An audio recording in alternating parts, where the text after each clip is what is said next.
إن الحمد لله نحمده ونستعينه ونستغفره ونعوذ بالله من شرور أنفسنا ومن سيئات أعمالنا من يهدي الله فلا مضل له ومن يضلل فلا هادي له وأشهد أن لا إله إلا الله وحده لا شريك له وأشهد أن محمدا عبده ورسوله يا أيها الذين آمنوا اتقوا الله حق تقاته ولا تموتن إلا وأنتم مسلمون يا أيها الناس اتقوا ربكم الذي خلقكم من نفس واحدة وخلق منها زوجها وبث منهما رجالا كثيرا ونساء واتقوا الله الذي تساءلون به والأرحام إن الله كان عليكم رقيبا يا أيها الذين آمنوا اتقوا الله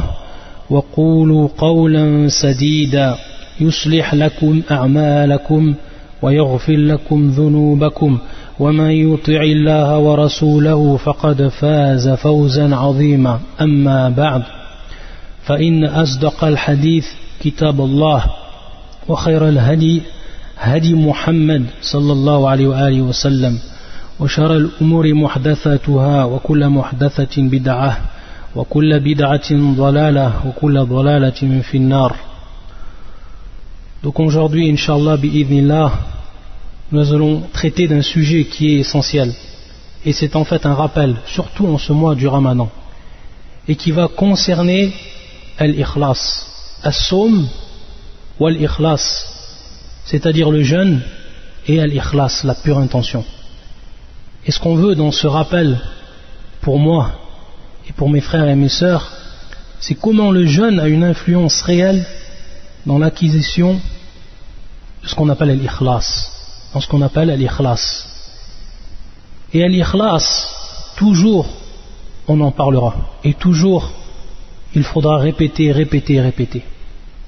Et je me rappelle d'un des frères qui étudiait avec moi à Médine et qui un jour me disait, subhanallah, dans les débuts de l'iltizam, une fois que j'ai su ce qu'était l'ikhlas, c'est-à-dire qu'on m'a appris de façon théorique ce qu'était l'ikhlas et qu'est-ce que ça concernait et quel était son domaine d'application, il me disait, je comprenais pas pourquoi à chaque fois les savants ils répétaient l'ikhlas, ils nous rappelaient cet ikhlas, c'est-à-dire un rappel continu tout le temps, même les grands savants qui rappelaient leurs grands élèves de ce point-là.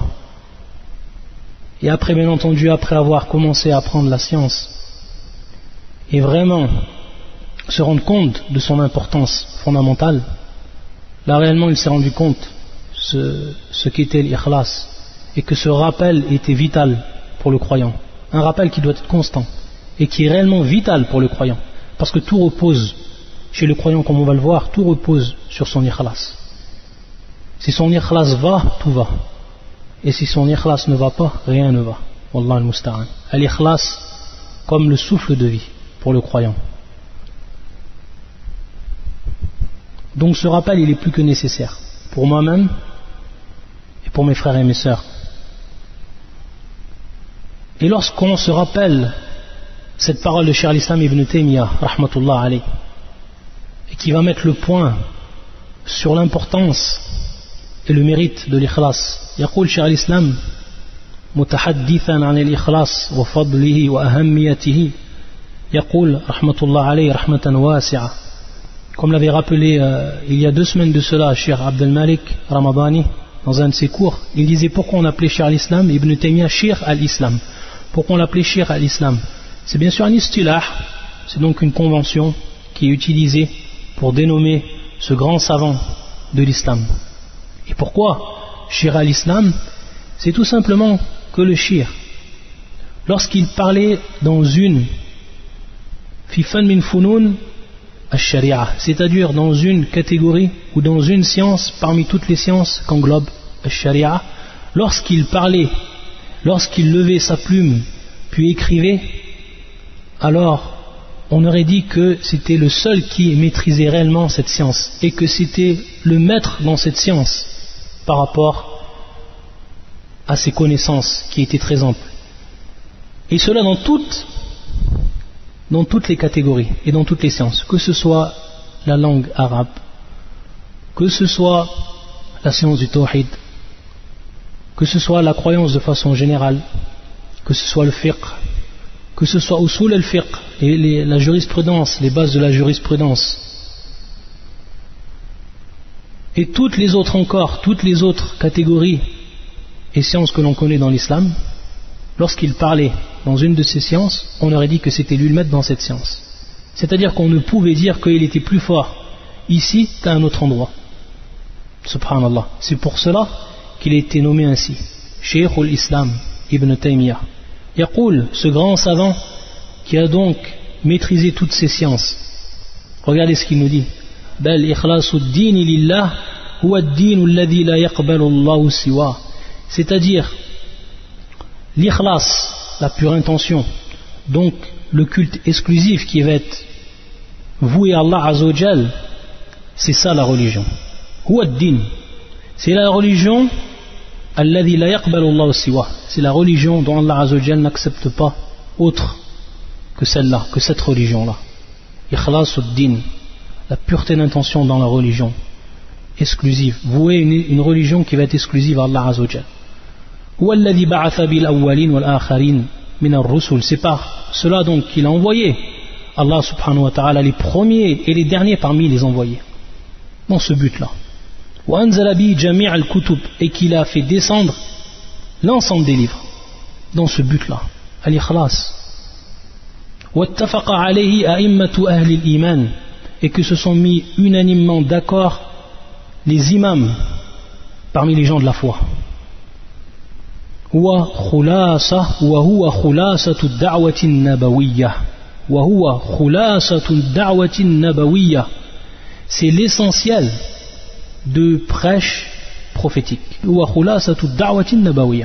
C'est l'essentiel du prêche prophétique. Donc si on a compris cela, on va comprendre pourquoi on insiste tout le temps et pourquoi ce rappel il est plus que fructueux pour le véritable croyant, celui qui s'en tirer profit, et à tout moment.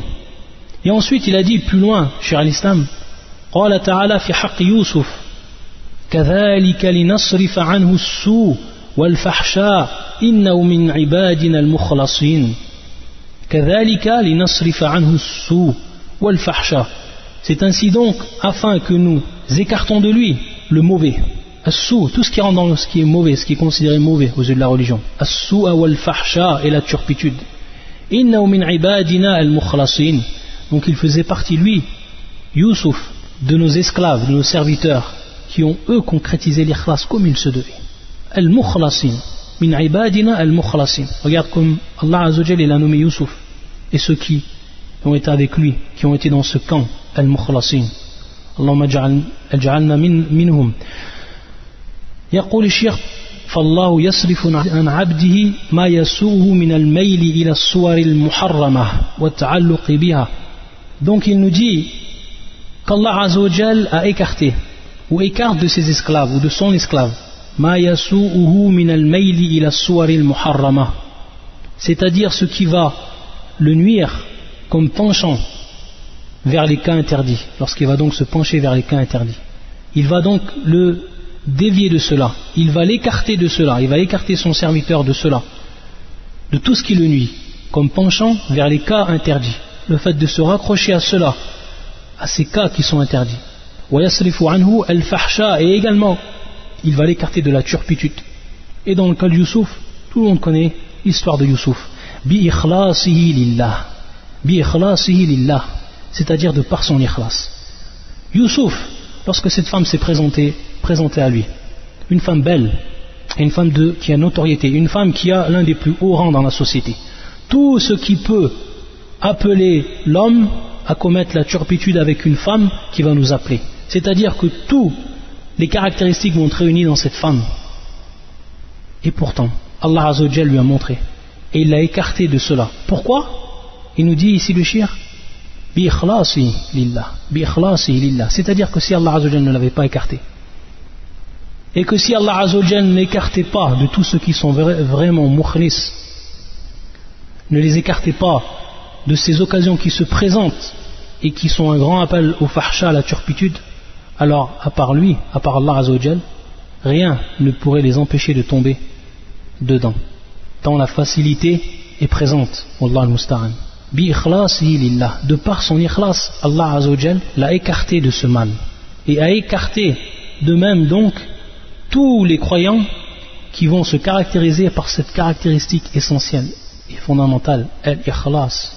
Et ensuite il dit, Cheikh al-Islam, وَلِهَذَا يَكُونَ قَبْلَ أَنْ يَذُوقَ حَلَاوَةَ الْعُبُودِيَّةِ لِلَّهِ وَالْإِخْلَاصَ لَهُ, c'est-à-dire, il nous dit le Cheikh, que cela bien entendu, avant que la personne elle goûte à la douceur de cette ubudiyya, de cette adoration qui va être donc vouée à Allah Azza wa Jalla uniquement, lorsqu'elle goûte la personne réellement, ou avant qu'elle goûte réellement à cela, et lorsqu'elle a vraiment un ikhlas qui va être pur, وَلِهَذَا يَكُونَ قَبْلَ أَنْ يَذُوقَ حَلَاوَةَ الْعُبُودِيَّةِ لِلَّهِ الْعُبُودِيَّةِ لِلَّهِ وَالْإِخْلَاصَ لَهُ حَيْثُ تَغْلِبُ نَفْسُهُ عَلَى اتِّبَاعِ هَوَاهَا, c'est-à-dire que dans le sens où son âme va l'emporter sur lui dans le suivi des passions, ou des passions qu'elle a, cette âme-là, particulièrement elle. فَإِذَا ذَاقَ طَعْمَ الْإِخْلَاصِ, par contre, ça c'est avant qu'il goûte réellement à la douceur et au vrai goût de l'ikhlas, de la pureté d'intention, al-ikhlas. فَإِذَا ذَاقَ طَعْمَ الْإِخْلَاصِ, s'il goûte alors, après cela, cette douceur qu'il va trouver dans al-ikhlas, قَوِيَ قَلْبُهُ, alors son cœur va se renforcer. Et son âme sera sans aucun remède contrainte et soumise. Sans aucun remède, contrainte et soumise à Allah Azza wa Jal, c'est-à-dire aux ordres d'Allah subhanahu wa ta'ala. Donc regardez cette parole qui nous est dite par Cheikh al-Islam et qui nous fait comprendre donc l'importance de l'ikhlas, et que par celle-là, c'est ce qu'on en tire, on tire profit ici, qu'Allah Azza wa Jal, de par notre ikhlas, il va nous écarter, c'est lui qui va nous écarter de tomber dans le mal et de tomber dans la turpitude. Et si on revenait à ce terme, al-ikhlas, comme certains des savants nous en donnent définition, ou at-tasfiyah, ou at-tasfiyatul amal, ou tasfiyatul amal, c'est-à-dire donc c'est la purification de l'acte, min kulli sha'ibatin tashubuhu, c'est donc la purification de l'acte de tout ce qui va polluer bien entendu l'âme, min kulli sha'iba tashubuhu, de tout ce qui va polluer l'âme. Wa sha'iba, c'est-à-dire ce qui donc pollue cette âme-là, elle peut prendre plusieurs formes. Et c'est donc ce qui va aller à l'encontre même de cet ikhlas. Et qui est bien entendu, avant toute chose, ash-shirk, le polythéisme. Mais également, lorsqu'on cherche à plaire aux gens, et que notre image soit embellie dans leur cœur, ça c'est également un sha'iba. C'est ce qui pollue également le cœur de l'homme. Donc de par l'ikhlas et de par ce travail qu'on va faire afin de l'acquérir, c'est une tasfiya, c'est une purification. Et également le madh, c'est-à-dire chercher l'éloge auprès d'eux, auprès des gens, ou alors chercher à s'écarter de leurs critiques, et également chercher leur vénération, ta'zim, mais également il rentre dans cela, dans un shawa'ib, chercher leur bien, chercher leur service, chercher leur amour, et ce dont on a besoin de manière plus générale auprès d'eux. Tout ça, ça vient à l'encontre de cet ikhlas. Et l'ikhlas tourne autour de cela. Donc c'est la purification de tous ces facteurs perturbateurs. Wallah al-musta'an. Et quel va être al-ba'ith ala al-amal? Al-ba'ithu ala al-amal. Qu'est-ce qui va donc nous pousser? Ce facteur qui va donc nous pousser à travailler et donc à concrétiser cet ikhlas, c'est se conformer aux ordres d'Allah et vouloir Allah. Qu'on dit vouloir Allah, c'est bien sûr sa satisfaction, subhanahu wa ta'ala. Et si en plus et ensuite l'homme aspire aux délices de l'au-delà, alors bien entendu il n'y a pas de mal par rapport à cela. Et combien de versets du Coran sont descendus en nous motivant, en nous rappelant tous les bienfaits qu'il y a dans l'au-delà pour celui réellement qui a cru, pour celui qui a concrétisé donc son ikhlas, pour celui qui a accompli les bonnes actions. Combien de versets qui sont innombrables et qui sont présents dans le Coran et qui nous invitent donc à cela et qui nous qui nous fait désirer cette part qu'il y a dans l'au-delà pour celui qui la mérite.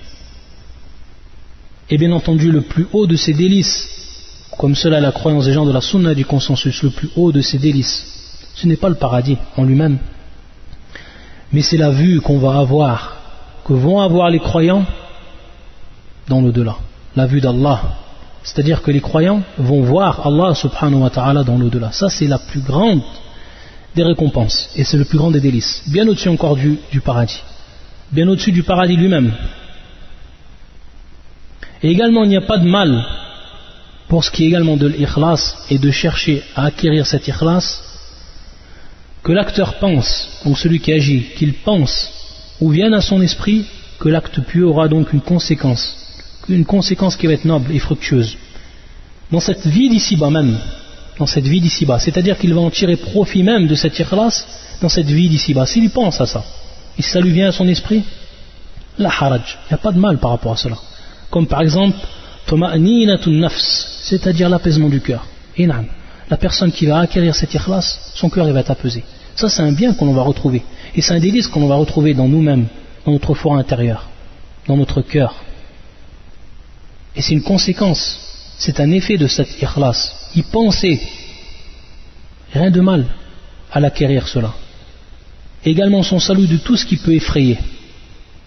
Et également siyanatuha an al-mawaqif ou an mawaqif al-dhul wal-hun, c'est-à-dire également se protéger, se préserver, la préservation de son âme, de soi-même, de tout ce qui va le rabaisser et qui donc va à l'encontre de son honneur. Mais le mukhlis, de par son ikhlas également, il va se détourner de cela, il va se détourner et il va s'écarter de tout ce qui va le rabaisser par rapport à al-khalq, par rapport aux gens.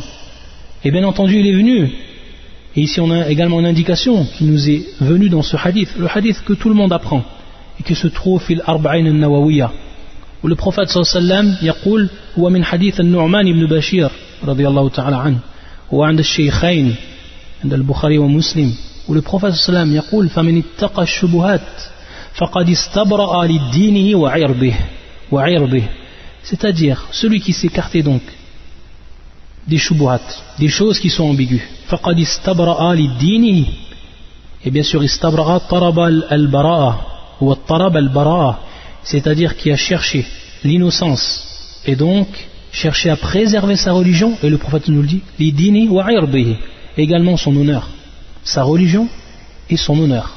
Et de par cet ikhlas, la personne, et ça c'est également une des conséquences, que la personne va y penser à cela, qu'il va protéger également son honneur. Et donc c'est un bienfait qui lui vient et qui advient déjà dans cette vie d'ici-bas, en plus de la récompense qu'il aura dans l'au-delà. Donc pas de mal, et ça ne vient pas à l'encontre de l'ikhlas. Et également tous les autres bienfaits qui vont se réaliser suite à l'accomplissement de ces actes. Et également al-miza, un des grands bienfaits de l'ikhlas, c'est qu'elle va augmenter cette envie d'accomplir, cette envie qu'a l'âme d'accomplir ce qui est du domaine de l'obéissance. Également, plus la personne elle est mukhlis, et plus cet ikhlas va générer donc cette envie d'accomplir ce qui est du domaine de l'obéissance. Et également ce que l'on rappelle par rapport à son importance à l'ikhlas. Et ça suffit pour prouver également son importance. Quelle est l'une des conditions d'acceptation? Quelle est une des conditions d'acceptation de l'acte? C'est-à-dire que l'acte ne sera jamais accepté auprès d'Allah Azza wa Jal si cette condition n'est pas requise. Al-ikhlas. ويقول الله عز وجل وما أمروا إلا ليعبدوا الله مخلصين له الدين حنفاء. Nous avons donc وما أمروا إلا ليعبدوه, donc nous leur avons ordonné que d'adorer Allah Azza wa Jal, qu'Allah mukhlisina lahu ad-din, en lui vouant bien sûr un culte qui est exclusif, en étant donc mukhlis, c'est-à-dire en ayant l'ikhlas, hunafa, qui est le pluriel de hanif, et donc al-mail an al-shirk wa kullu ma yata'allaq bi, c'est-à-dire délaisser et s'écarter totalement de tout ce qui est en relation avec le shirk, tout ce qui s'y rattache. Donc ça revient également à l'ikhlas, hunafa. Également le prophète sallallahu alayhi wa sallam nous informe qu'Allah Azza wa Jalla yaqul fi al-hadith al-Qudsi ana aghna ash-shuraka'i 'an ash-shirk faman 'amila 'amalan, celui qui va donc accomplir une œuvre fa ashraka fihi ghayri, et qui va dans cette œuvre-là va me donner un associé à travers cette œuvre-là, qui va me donner un associé, un autre que moi, فَأَنَا مِنْهُ بَرِيءٌ كَمَا جَاءَ فِي رِوَايَةِ الْمُسْلِمِ, comme cela est venu dans une des versions de l'imam Muslim. فَأَنَا مِنْهُ بَرِيءٌ وَهُوَ لِلَّذِي أَشْرَكَ, c'est-à-dire que je suis innocent de ce qu'il a fait, c'est-à-dire donc que je m'en écarte et que je ne l'accepte pas nullement, cet acte-là. وَهُوَ لِلَّذِي أَشْرَكَ, il sera pour celui donc à qui il m'a donné un associé, et qui donc ne lui sera d'aucun profit, que ce soit dans cette vie d'ici-bas ou dans l'au-delà. On a parlé de l'ikhlas, et on parle de l'ikhlas, mais on a dit également l'ikhlas et le jeûne, et on a dit la relation qu'il y avait entre les deux. Et on voit que le jeûne, lorsqu'on réfléchit, et lorsque nous-mêmes, lorsqu'on accomplit ce jeûne-là, avec l'expérience, on va s'apercevoir, pour celui bien entendu qui a accompli le jeûne comme il se doit, le jeûne a un effet primordial, fondamental, essentiel dans l'éducation de l'âme devant cet ikhlas. C'est-à-dire que l'homme, le jeûneur, lorsqu'il jeûne, ce jeûne-là va éduquer son âme, à l'acquisition même de cet ikhlas. Et bien entendu, lorsqu'on revient au hadith du prophète sallallahu alayhi wa sallam, من صام رمضان إيمانا واحتسابا غفر له ما تقدم من ذنبه, celui donc qui a jeûné durant le mois du Ramadan, imanan wa ihtisaban, c'est-à-dire avec foi et en ayant certitude de cette obligation. Donc on voit ici avec une foi qui va reposer sur cet ikhlas même. Et également dans l'autre hadith, lorsque le prophète sallallahu alayhi wa sallam yaqul, et lorsqu'il nous informe qu'Allah Azza wa Jal dit dans le hadith al-Qudsi, yada' shahwatahu wa ta'amahu wa sharabahu min ajlillah, ou fi riwayat min ajli, c'est-à-dire qu'il va délaisser non seulement shahwa, les désirs, il va délaisser également sa nourriture et il va délaisser également sa boisson en vue d'Allah Azza wa Jal. Donc ici mukhlis, c'est-à-dire avec ikhlas. Et comment on va comprendre cela? Il faut savoir que les savants, qu'est-ce qu'ils nous disent les savants?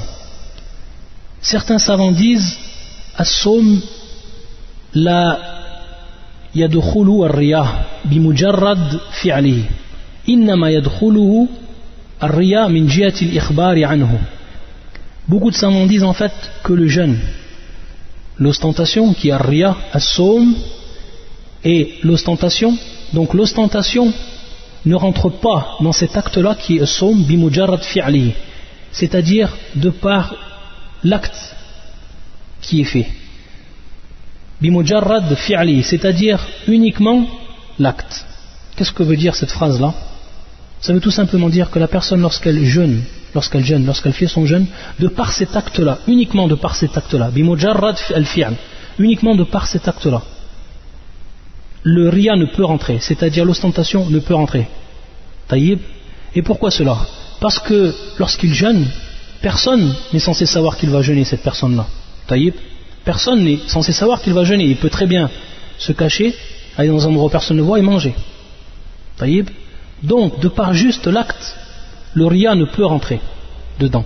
Sauf, les savants disent, innama yadkhulu ar-riya min jihati al-ikhbari anhu, uniquement lorsqu'il va informer de cet acte-là. Lorsque donc l'information va sortir de sa bouche, lorsqu'il va informer, moi je suis jeûneur, puis jeûneur, donc je jeûne. C'est à ce moment-là donc que le riya peut rentrer, que l'ostentation peut rentrer et toucher le cœur de l'homme. Mais bimujarrad al-fi'l, c'est-à-dire la personne qui jeûne sans informer personne, alors ici le riya ne peut rentrer. Donc on voit par rapport à cela l'importance du jeûne et l'importance qu'il a dans l'éducation de l'âme par rapport à l'ikhlas. Éduquer donc l'âme à acquérir cet ikhlas, cette pureté d'intention.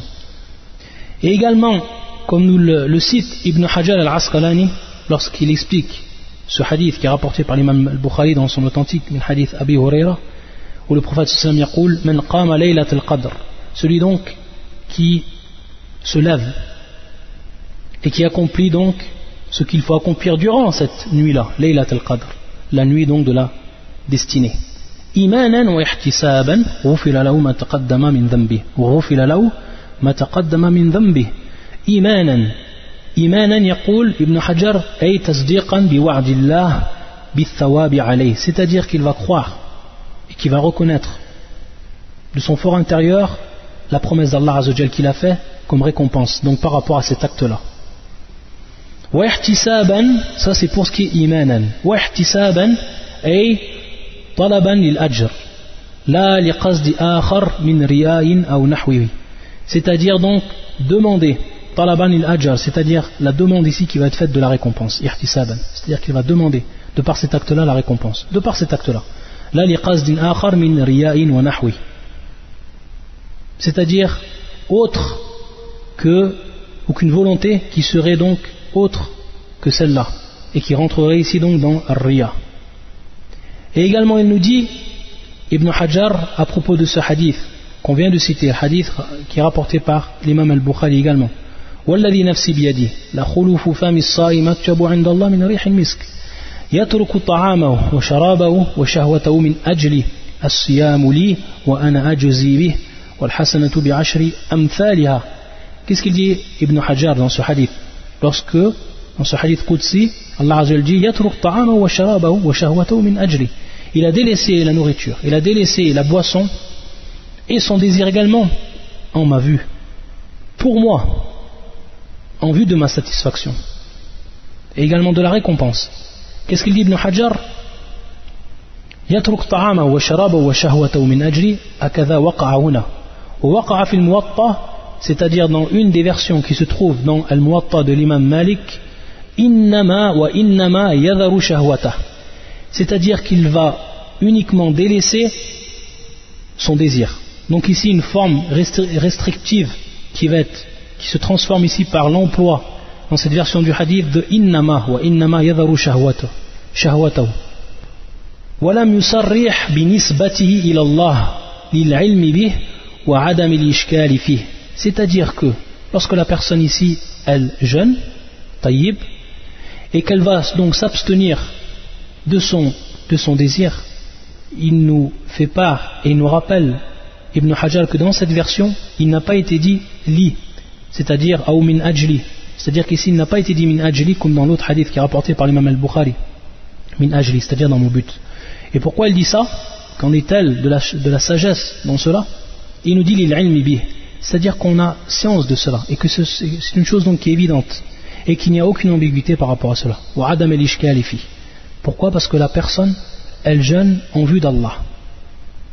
Et il dit également,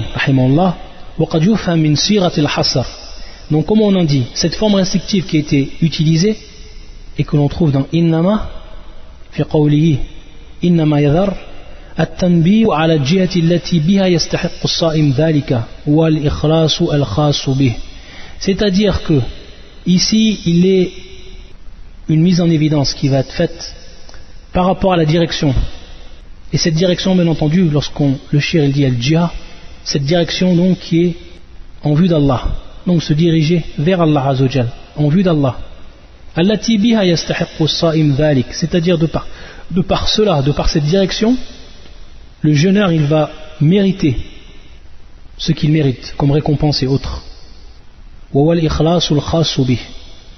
Et c'est quoi ici? Ça se transforme ici par quoi? Il nous dit le shir c'est-à-dire donc cet ikhlas qui est spécialement pour lui, pour Allah Azza wa Jal. Hatta law kana ترك المذكورات للغرض آخر كالتخمة لا يحصل للصائم الفضل المذكور, c'est-à-dire que si la personne elle avait jeûné pour un autre but, par exemple à titre, il nous rappelle l'indigestion, une personne qui a une indigestion donc elle fait un jeûne par rapport à cela, unique et pas en vue d'Allah, qui n'a rien à voir en fait avec l'ikhlas ou fait en vue d'Allah Azza wa Jalla. La yahsul lis-saïm al-fadl al-mazkur, c'est-à-dire qu'il n'y aura pas ou que le saïm n'obtiendra aucunement ce fadl et ce mérite qui a été donc cité dans le hadith. Et ça c'est une chose qui est claire. Donc la personne qui jeûne, pas pour une de ces raisons, par exemple qui serait malade d'une indigestion, ou pour perdre des poids, ou etc., ou parce que le docteur l'a prescrit, etc., mais qui jeûne en vue de cette adoration uniquement, et pour plaire à Allah Azza wa Jal, alors lui, il va acquérir cela, il va acquérir donc cette récompense. Donc on voit ici l'intérêt de cette forme restrictive, innama yadharu shahwata, comme c'est dans la version de l'imam Fil Muwatta de l'imam Malik rahmatullah alayh. Ensuite, ce que l'on cite également par rapport à ce qui est de l'ikhlas, c'est que l'ikhlas a une influence de premier ordre dans la facilité des affaires pour l'homme, qu'il entreprend bien entendu, et ce qui reste dans le domaine du licite. Que ce soit au niveau de l'individu ou au niveau de la société. Ça, c'est un point également qui est important. C'est un point qui est important. Pourquoi ? Parce que l'homme, lorsque réellement il est mukhlis, il a une ikhlas, et qu'il commence ses actes, à faire ses actes, et à accomplir ses affaires, alors il va s'apercevoir qu'il a une grande facilité dans cela. Et que les portes, elles lui sont ouvertes. Un des effets, ou un des résultats de son ikhlas. Contrairement à celui qui n'est pas mukhlis. Et on va voir que lorsqu'il fait ses actes, il va ressentir l'étroitesse. Et également il va ressentir, ou il va voir devant lui la difficulté. Alors à ce moment-là, il faut qu'il se rappelle que son ikhlas est à revoir. Et également ce que l'on rappelle par rapport à l'ikhlas, c'est qu'elle apporte motivation. Et elle rattache le cœur. C'est donc comme un moteur, un souffle de vie pour le croyant. Et c'est ce qui va permettre réellement au croyant d'atteindre les buts et les objectifs qu'il s'est fixés lui. Et donc l'ikhlas, c'est celle qui élève l'homme au plus haut degré. فَلَا يُقْدِمْ عَلَى عَمَلٍ إِلَّا وَهُوَ مُسْتَمْسِكٌ بِعُرْوَتِهِ الْوُثْقَى. C'est-à-dire qu'il n'entreprenne pas un acte sans qu'il soit accroché fermement à son anse la plus solide, et qui est bien sûr, qui se traduit par la concrétisation réelle et de manière pleine de ce kalimat at-tawhid, la ilaha illallah, et tout ce qu'il engendre, et tout ce qu'il comprend, la ilaha illallah. Et également l'ikhlas, qu'est-ce qu'elle va avoir pour résultat, et qui est très important, c'est qu'elle va libérer son auteur de l'esclavage de la passion. Riq al-ahwa, ou des passions, de l'esclavage des passions. Parce que celui qui vit sous sa passion, c'est un esclave de sa passion. Al-ikhlas, elle va le libérer de cela. Et dans ce sens, regardez encore une belle parole de Cheikh al-Islam ibn Taymiyyah. On finit donc par cela. Regardez ce qu'il dit dans cette phrase, Cheikh al-Islam ibn Taymiyyah rahmatullah alayh. وَإِذَا كَانَ الْعَبْدُ مُخْلِصًا لِلَّهِ اشْتَبَاهُ رَبُّهُ. Lorsque et au moment où la personne elle va devenir mukhlis lillah, donc elle va acquérir cette ikhlas qui est elle pour Allah uniquement, ishtabahu rabbuhu, c'est-à-dire que son Seigneur va le choisir, fa ahya qalbah, et qu'il va donner la vie à son cœur, la véritable vie, fa ahya qalbah wa ishtabadahu ilayhi, et qu'il va donc le ramener à lui, le rapprocher de lui. فَيَنْصَرِفُ عَنْهُ مَا يُضَادُ ذَلِكَ مِنَ السُّوءِ وَالْفَحْشَةِ وَيَخَافُ ضِدَّ ذَلِكَ. Et donc il va l'écarter de tout ce qui va à l'encontre de cela, de cet ikhlas, comme le mal, comme la turpitude, etc. بِخِلَافِ الْقَلْبَ الَّذِي لَمْ يُخْلِصْ لِلَّهِ. Au contraire donc du cœur qui lui n'a pas accompli et n'a pas réalisé cet ikhlas en vue d'Allah Azza wa Jal. فَإِنَّ فِيهِ طَلَبًا وَإِرَادَةً وَحُبًّا مُطْلَقًا, c'est-à-dire qu'on va y trouver dans ce cœur-là une demande et une volonté et un amour qui va être mutlaq, qui va être donc absolu. C'est-à-dire, comme on comprend cela, que la demande que son âme va faire, c'est une demande de tout, sans aucune limite, et sans même avoir un regard par rapport à ce qui est licite et illicite. Wa iradatan, sa volonté de même. Wa hubban, également. Elle va tout aimer. Elle va tout vouloir, elle va tout aimer. Tout, que ce soit le faux, al-batil, que ce soit le haqq, ou que ce soit le mal, que ce soit le bien, sans aucune différence. Wa hubban mutlaqan.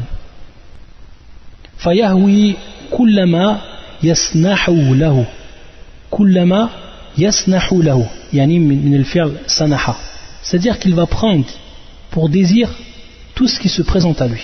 Il va prendre comme désir et comme passion tout ce qui se présente à lui. Fayahwi kullama yasnahu lahu wa yatashabbathu bima yahwahu, c'est-à-dire également qu'il va se raccrocher à tout ce qu'il désire et qui rentre dans sa passion. Et ici il nous fait une métaphore, cher l'islam, une belle métaphore ou une parabole. Et il dit Kal-Rusni. Et le Rusn, c'est bien sûr le rameau, la branche. Ayyu nasimin marra bihi atafahu wa amala. Comme El-Rusn. El-Rusn qui est donc la branche et le rameau.